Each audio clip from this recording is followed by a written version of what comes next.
मुझे मालूम नहीं, ये मेरे अधिकार क्षेत्र में नहीं है, इसलिए इस पर मैं कोई प्रतिक्रिया नहीं दे सकता हूँ।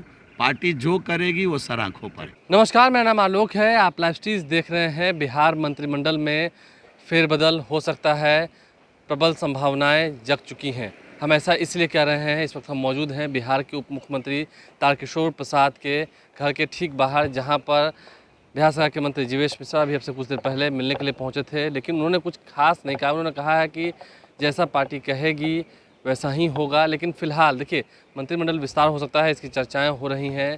आपको बता दें, बीते दिनों केंद्रीय शिक्षा मंत्री धर्मेंद्र प्रधान पटना पहुंचे थे। देर शाम को उनकी मुलाकात मुख्यमंत्री नीतीश कुमार से हुई है, जिसके बाद कयासों का जो बाज़ार है वो गर्म हो चुका है। लोग कयास लगा रहे हैं कि बिहार में नीतीश कैबिनेट में एक बड़ा फेरबदल हो सकता है, रिशफलिंग की बात हो रही है।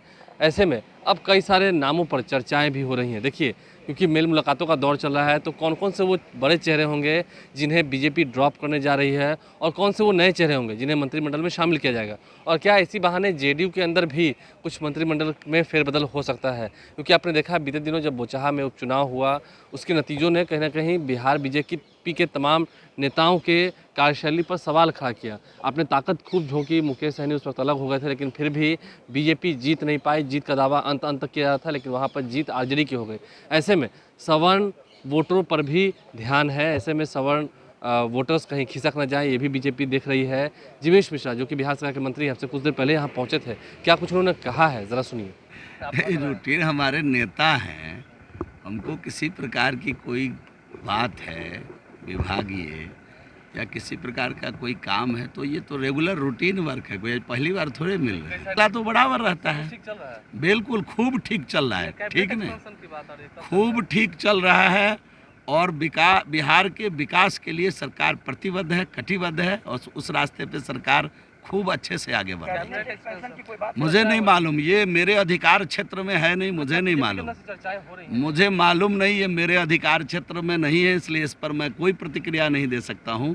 पार्टी जो करेगी वो सर आंखों पर। तो मेल मुलाकातों का दौर चल रहा है। अब देखना यह है कि बिहार मंत्रिमंडल में क्या एक बड़ा फेरबदल हो सकता है, नीतीश कैबिनेट का फिर से विस्तार किया जा सकता है। एक बड़े फेरबदल की बात जब हो रही है तो संभावनाएं काफ़ी हैं। कई सारे कयास लगाए जा रहे हैं, कई सारे बयान जो हैं वो सामने निकल के आ रहे हैं, लेकिन फिलहाल जो शीर्ष नेतृत्व है वो चुप है। केंद्रीय शिक्षा मंत्री धर्मेंद्र प्रधान, जो कि पहले बिहार बीजेपी के प्रभारी रह चुके हैं, उनकी मुलाकात हुई, घंटों की मुलाकात हुई बंद कमरे में, और उस बंद कमरे में मुलाकात के बाद अब जो सियासी कयास हैं वो लगाए जा रहे हैं। जल्द ही नीतीश कैबिनेट का विस्तार हो सकता है, एक बड़े फेरबदल की ओर है। और सबसे ज़्यादा फेरबदल अगर कहीं होना है तो वो बीजेपी कोटे के तमाम जितने मंत्री हैं उनमें फेरबदल की जानी है। ये भी कंफर्म सूत्रों के हवाले से खबर है, लेकिन कब तक होगी, कल हो गया, परसों होगा, कब होगा, फिलहाल कह नहीं सकते हैं। लेकिन जब से मेल मुलाकातों का दौर जो शुरू हुआ है उसके बाद बिहार की सियासत गर्मा गई है, और अब कौन कौन से वो चेहरे होंगे जिन पर बीजेपी के शीर्ष नेतृत्व ने गाज गिराने की ठान ली है, और कौन कौन से वो नए चेहरे होंगे जिन्हें मंत्रिमंडल में शामिल किया जाएगा, ये देखना होगा। हमारे चैनल को सब्सक्राइब कर लें, साथ साथ फेसबुक पेज भी लाइक करें। परफॉर्मेंस को भी देखना है, किसने अच्छा काम किया, किसने नहीं किया है। इसलिए सब भी मंत्री अपना अपना रिपोर्ट कार्ड लेकर भी तैयार हैं, ताकि जहाँ वो हैं वहाँ वो बने रहें। ये भी आने वाले दिनों में आप देख सकते हैं। हमारे चैनल को सब्सक्राइब कर लें, साथ साथ फेसबुक पेज भी लाइक करें। धन्यवाद।